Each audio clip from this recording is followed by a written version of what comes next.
So as I was saying, I'm a psychiatrist and I work in the University Hospital of Tor Vergata in Rome, and some of my expertise concerns sexual function. And my today's talk is going to be about the impact of digital revolution on sexual function, male sexual function in particular, and on sexual medicine and sexual health. First off, I don't have nothing to disclose, and this is going to be my agenda. So basically, I'll go through all of these aspects of the digital revolution. First off, of course, the impact of the internet on male sexual function, and of course, one of the main characteristic and main parts of the internet, which is the porn use, and how these, and if these impacts on sexual function, gaming, social media, metaverse, and last but not least, also artificial intelligence. All of these may have a major or minor impact on the sexual function. So first off, what is a digital revolution? What is the digital revolution? This is something that we're actually facing day by day on a daily basis. Basically, is a shift from the traditional industry, from the traditional economy, to a sort of economy based on digital communication and digital technology. And it features multiple things. One of these, of course, is the ability to instantly access each type of information, and the internet is, of course, one of the examples. The ability of instantly communicate from one part of the world to another part of the world on an instant basis. And last but not least, the automatization processes and the artificial intelligence processes. Well, actually, we're not able to talk about artificial intelligence right now, but rather artificial agency. So the ability of machines to produce some outputs rather than understand, which is basically the basis of intelligence right now. So just to give you a brief overview, that's the impact of the internet, and in particular of the use of smartphones through which we access the internet on a daily basis, on adolescents, on the general population. So you can easily consider that the average time spent on the internet through smartphones among adolescents is 5 hours a day. If you consider that the normal average hours spent during working, it's 8 hours, well, 5 hours is quite a lot.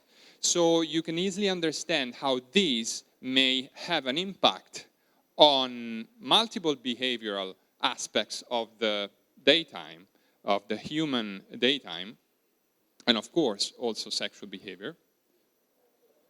And sometimes this can also become an addiction, although it's not codified by any classification system, neither the DSM-5 nor the ICD-11.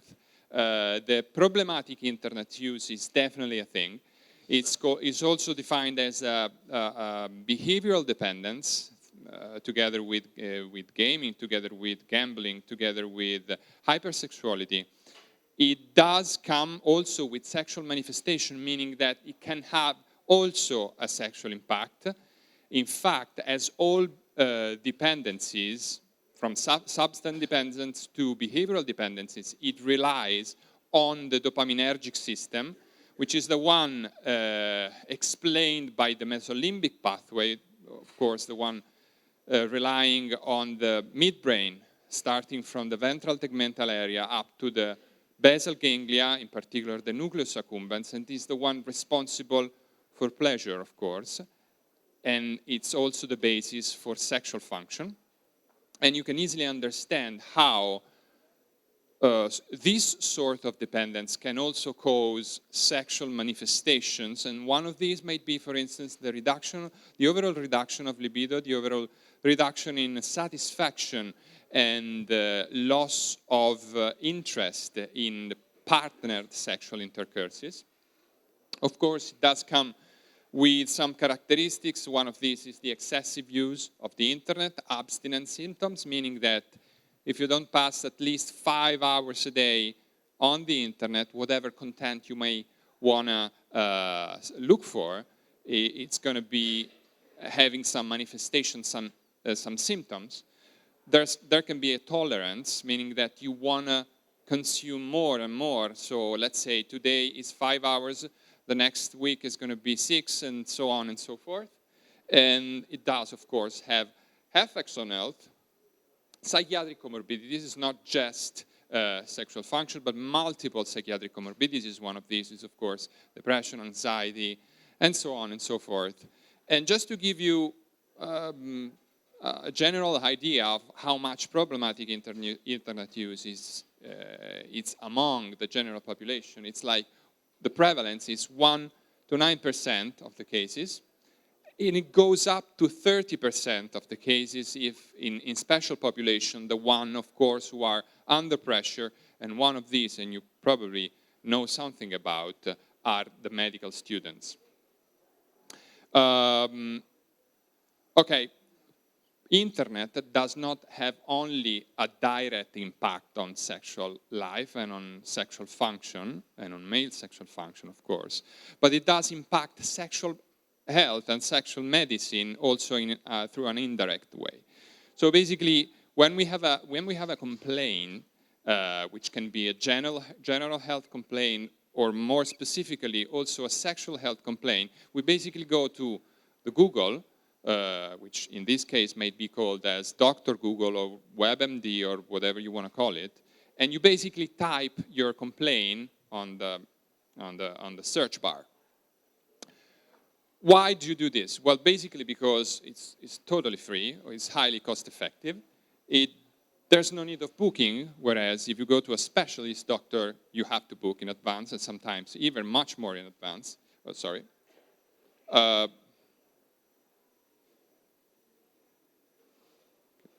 not able to go to the previous slide. Sorry. Yeah.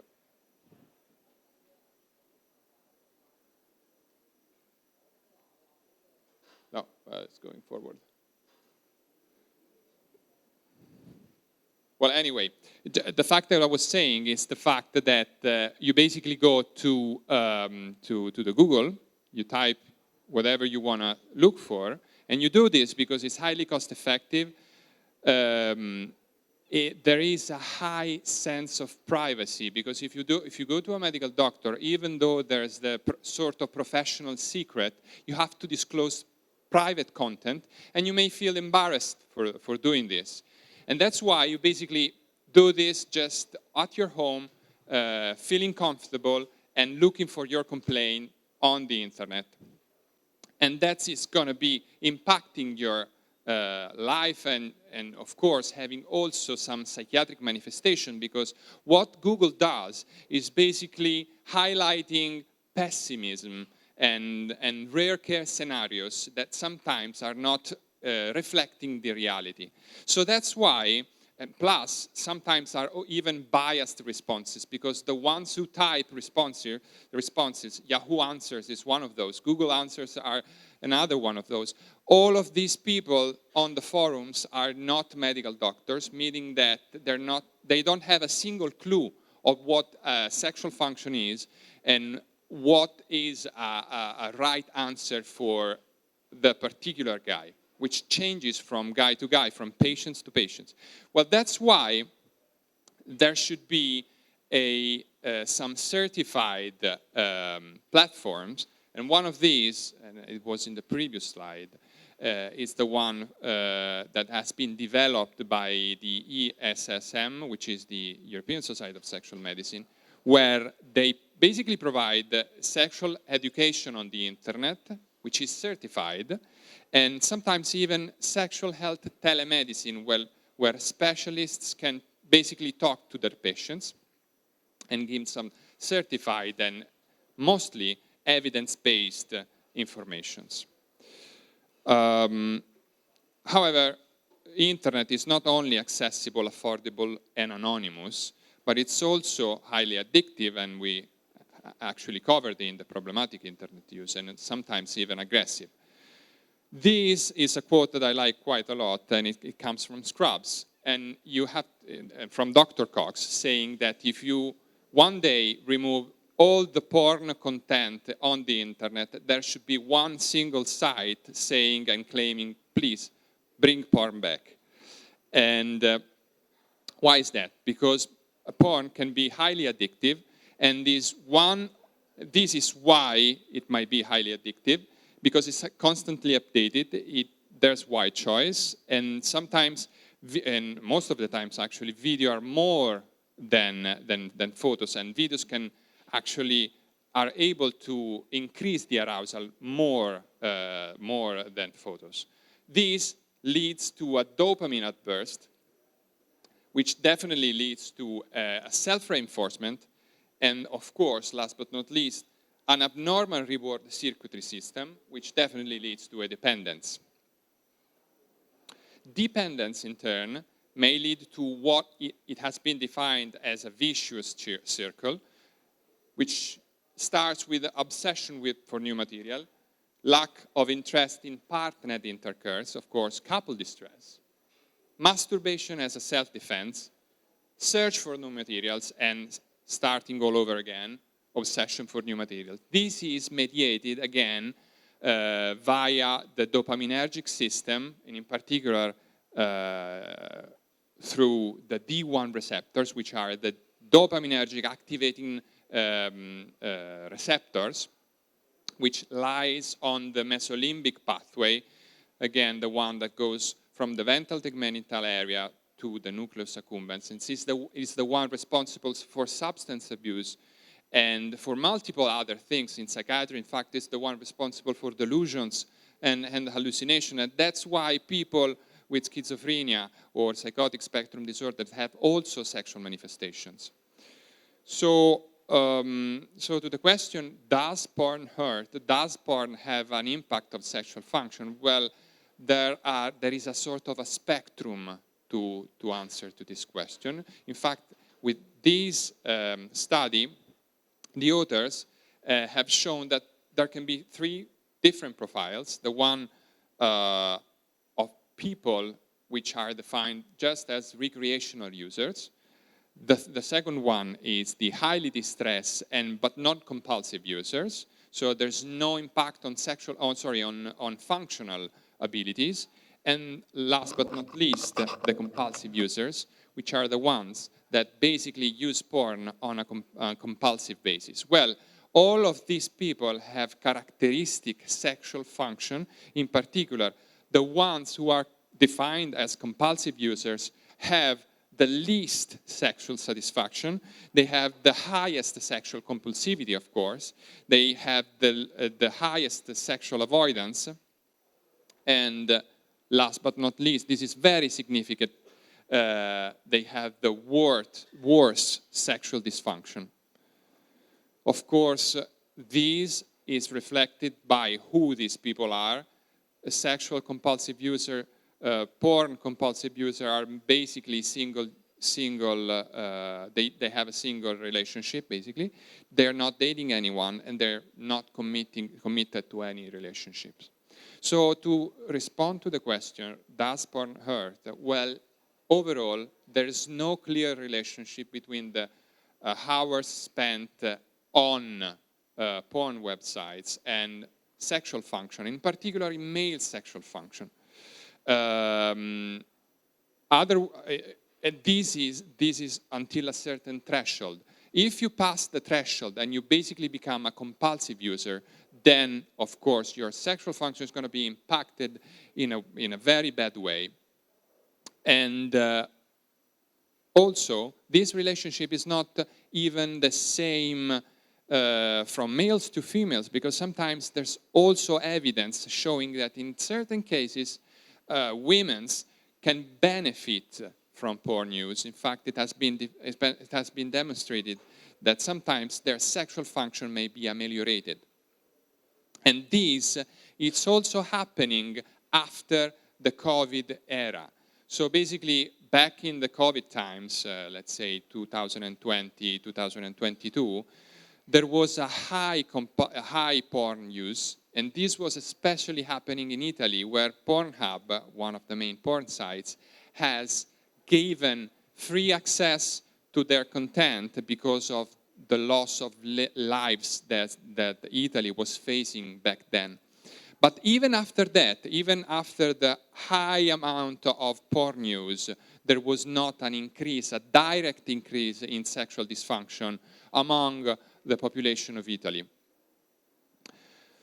So, there are many other factors that may impact on sexual function, on male sexual function, under the umbrella of digital revolution. Another thing is gaming.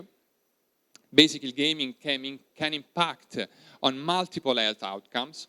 There are some some aspects of general health that can be ameliorated. One of these is hand coordination, rehabilitation, sometimes through, of course, fitting and life logging devices, also obesity, but it can definitely impact in a worse way in epilepsy, sleep disorder, even addiction, of course. And to respond, so the question is, does gaming impact also on sexual life? Well, the answer is of course yes. And to respond to this answer, this could be the mechanism. So basically, gaming relies on two possible scenarios. The first one is defeat, and the second one is victory. Defeat leads to the question, want to try again? The second one, the victory, leads to reward. And reward, as we said before, relies on dopamine. Both of them leads to addiction, and we have said before that addiction has a dramatic impact on sexual function. Plus, defeat, it's also able to increase the prolactin blood levels, which are able to decrease, again, the gonadotropin releasing hormone, which, of course, as an outcome, leads to the decrease of LH and testosterone. So overall, either addiction or the increase of prolactin, they're able to reduce the sexual drive and, of course, the libido. And this is one of the findings showing that gaming is able to actually sort of improve the ejaculatory latency time.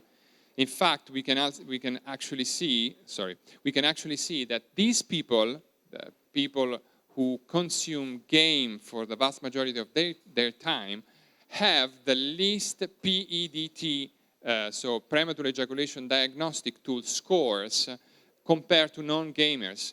This is why, because dopamine outbursts, continuous dopamine outbursts, are able to sort of create a tolerance level. And that's why they're not able to sort of ejaculate in a short amount of time, but rather in a larger amount of time. So this was gaming. And another aspect of digital revolution is, of course, the social media. Social media may be multiple social media. One of these are the general ones, so Facebook, Instagram, and they basically promote sharing of thoughts, videos, pictures, and so on and so forth. And the other one, it's dating and meeting apps, and it's done for multiple population, Tinder, Grindr, OkCupid, and so on. And they basically promote the dating among users. So the question is, does also all of this stuff impact on sexual function? Basically, we have to first say that these social media come sometimes with a certain psychological profile, because they can basically cause some FOMO. You probably heard of it. It's basically fear of missing out, escapism. They also have a higher prevalence of depression, of loneliness, and of course low self-esteem. That's basically why compulsive users of social media have a compulsive use. And there is also an increased distress for certain conditions, for instance, sexual conditions such as erectile dysfunction, premature ejaculation, and vaginismus. You can easily find people that can body shame other people, and that's why, of course, there is an increase in depression, in social anxiety, And all of this stuff is able to impact on sexual function as well. But there can be also virtuous use of the social media. So for instance, there can be some social campaigns in the use of PrEP. PrEP basically is a cocktail of antiretroviral drugs that lets you have unprotected sexual intercourses and therefore not contracting HIV. Another thing that is connected with dating apps is the fact that these people have social anxiety, plus they also may have a alcohol use disorder. In fact, the best places for the first meeting, sometimes there can be pubs. Plus, alcohol is considered as a social lubricant, and together with drug use, which are commonly used by people who actually use dating apps, can also lead to risky sexual behaviors, sexual transmittable infection, and of course, unwanted pregnancies. The swipe, you know the swipe, which in Facebook is vertical, but on other apps, on dating apps, is horizontal, is directly connected with compulsive use and, of course, with hypersexuality, which is it's a dramatic sexual dysfunction. And these, of course, in turn may lead to high-risk sexual behaviors and, again, sexual transmittable infections. Some users some data app users may also have what is known as the dark triad, which basically is the togetherness of narcissism, Machiavellism, which is basically the willing to arrive to an objective no matter what, and psychopathy. And sometimes even the dark tetrad, which together with these three, there is also sadism and trolling and body shaming, which is directly connected to any form of discrimination. So another aspect of the digital revolution is the artificial intelligence. So is the artificial intelligence is able to impact the sexual function? Well, actually, in this study, they asked ChatGPT to respond to some complaints. In this particular case, it was internal medicine complaint. And they actually showed that ChatGPT was even better in responding to patient complaints compared with medical doctors. But we have to say that sexual medicine and psychiatrists also in general are really complex disciplines. And that's why, if not well-trained, artificial intelligence is not able to make the difference and actually have an impact on sexual medicine.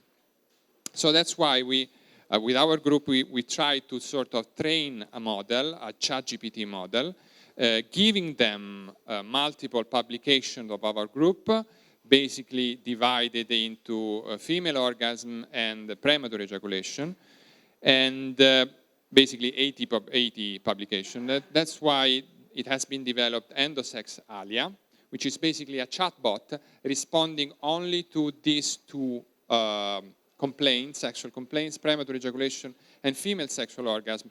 But it does give a more tailored response, and plus it's definitely on the basis of evidence-based medicine. So these are the answers. This is the answer per training premature ejaculation, and these are the ones pertaining the female's orgasm. So, this is the last subject of my talk, and the question is, does the last aspect of digital revolution, and in particular the metaverse, the virtual reality, is able or impact sexual function? Well, to start off, we have to define what is the metaverse. So, metaverse basically is a sort of environment and where people or avatar of the people are able to interact within them, or also interact between the environment. It has been used for the first time in the cyberpunk novel Snow Crash, and it can be accessed through multiple devices, mainly video devices, and one of these is Vision Pro by Apple, MetaQuest by Meta, Sony PlayStation VR 2 from Sony PlayStation, and it can have a sexual medicine declination. And one of these is the aid of sexual function among people with physical or cognitive disabilities.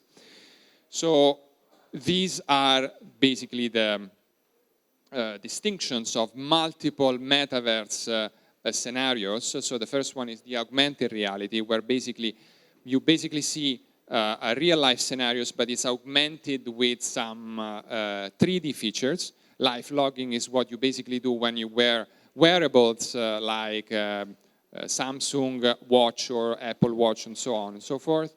Virtual worlds basically are entirely virtual worlds where people can interact with them, with each other, or with the environment.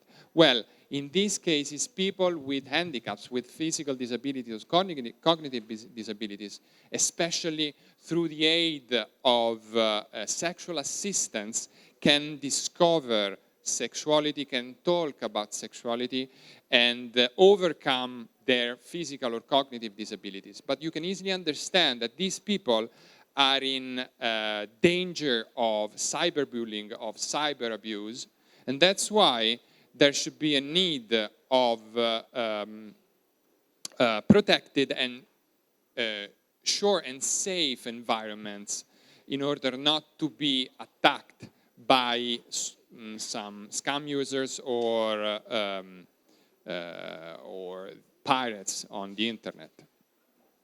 This is another use of the metaverse, where they basically create sexual groups, where it's entirely based on the metaverse, on the virtual reality. So you basically have an avatar, and you discuss with other peer groups, group peers, face to face, about sexual fantasies that you would not disclose even into restricted peer groups. And that's the high pro of these groups. So plus there's no marital dispute, so you cannot argue with either your wife or your husband, because you're not cheating on anyone. You basically you're disclosing your fantasies, your sexual fantasies. You're not doing anything else. But there are some cons. The first is, one of these, it's the fact that you can basically, again, since it can be you can basically risk a sort of a tolerance, and then the abstinence, and of course a dependence. There can be a loss of interest into partner intercourses. Augmented reality and virtual reality can also be used in gender dysphoria. So basically gender dysphoria, which is not the correct term, basically sexual incongruence as defined as the International Classification of Diseases. It's basically the incongruence between the biological sex and the perceived sex, what you see basically on the mirror. So allow them to basically reduce the distress correlated with this condition via let patients with gender dysphoria, with sexual incongruence, feel and perceive how it would be, so before of the operation, how it would be to be in the opposite sex. And this is also may be done with educational purposes to let the general population understand how it would be have a sexual incongruence, so basically have a biological sex, and perceiving yourself as of the other sex. Metaverse, you basically know that accessing the metaverse is done basically by wearing some, Googles or visual, devices. But this is not the frontier. The frontier is basically do a 360 degrees experience, and one of these is, of course, recreating hearing, is recreating smell, and last but not least, and maybe the First thing is recreating the tactile sensations through haptic interfaces, which some of these are actually reality. In fact, there is a sexual toy that can recreate the other partner feelings, tactile feelings, remotely. And so one can stimulate the other even remotely from one part to the other of the world. But this is actually the worst thing, which actually is also a good thing, which may lead to promising research scenarios, is the fact that metaverse in sexual health is totally underexplored. So if you basically type these two keywords, so metaverse and sexuality, these are the only research results that you get. So this gives you a general idea of the fact that it's a totally underexplored topic. So that was my last slide. I hope you enjoyed. This is our team. Again, thank you very much for inviting me, and thank you very much for being here. Thanks.